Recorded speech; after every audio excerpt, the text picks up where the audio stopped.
Good evening, everyone. It's Friday here on WWAY Sports. I'm Dustin Dorsey. While most 8-year-old kids enjoy their weekends by hanging out with friends or even just watching some TV, Reed Whitney from Leland is hitting the racing circuit across the country and winning a lot while doing it. All I see is the cars in front of me and the track. It feels amazing.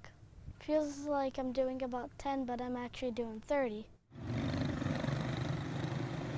There goes racing Reed Whitney. This 8-year-old has been racing since he was 5, but the plans to hit the racetrack came long before that. We kind of always knew when we had a kid we'd want him involved in racing, as we've been involved in racing our whole lives.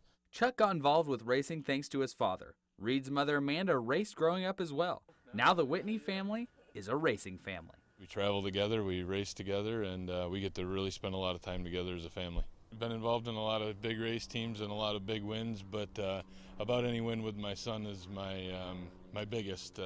It's a lot of fun watching him race, and he's got to be pretty darn good at it. Pretty good may be an understatement. Reed has won 65 races and brought home 2 championships all over the country, bringing home trophies from nearly all of his stops, even from the Indianapolis Motor Speedway. Reed makes it look easy, but it's pretty hard because you got a bunch of good cars around you.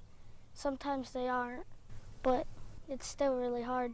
The hard work is worth it for Reed, and there are a few things that top the list of his favorite things about racing.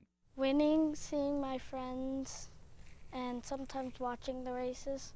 But most of all, the reason Reed likes to race is the same as any true race car driver. I like to go fast. And while Reed's father hopes his son will continue to enjoy it and win, he has one hope for the future. As long as we can keep racing as a family and keep going forward, whether it be sprint cars, is about as far as we can take him. After that, he'd have to find some help, but just for him to have a good, respectable career in racing.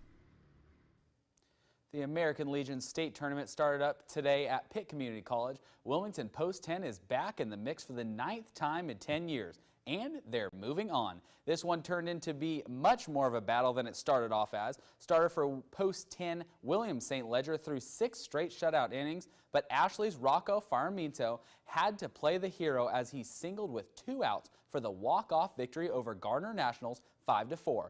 Wilmington will move on to play tomorrow afternoon at 4 against Rowan County. And the Wilmington Sharks played some baseball tonight as well. They made the road trip this afternoon to play Holly Springs Salamanders, and they got the win 6-5. Dayton Dugas tagged a 2-run shot in the 8th to break the 4-4 tie at that time, his first of the year. The Sharks will be home tomorrow night playing the Salamanders once again at 7:05. And that will do it for Friday Night Sports. Amanda, we missed you here on these past few nights, but we're glad to have you back just in time for the weekend.